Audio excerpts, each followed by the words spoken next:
County will receive over $3 million to combat violent crime. This comes as the governor's office announces new statewide stats that shootings involving injuries are down nearly 30% from January to May of this year.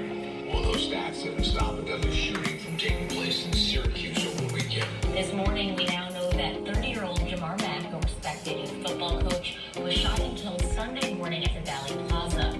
Just last night, there was a large gathering in memory of the Salt City Renegades coach.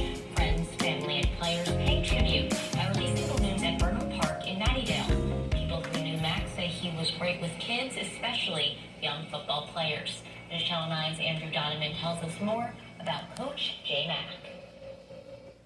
Justin Kozlowski and Charmaine Smith are back at their home field, but it doesn't feel like home. It's going to be real different out here than what's around here. I found out yesterday morning. So Father's Day took a drastically different shift for me.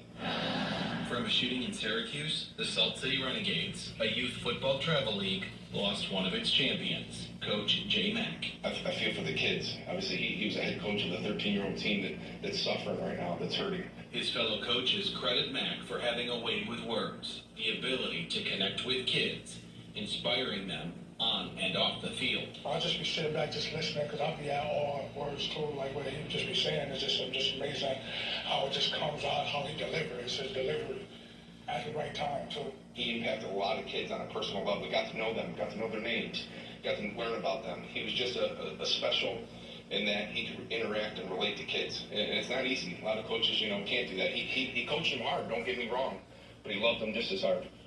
Love, especially for kids like Mack was, from the inner city, even driving them to practice or to far-off games when they needed a ride. He was like a brother to me. And a lot of these coaches were, I didn't know him before I started the Renegades. And I've gained a lot of brothers.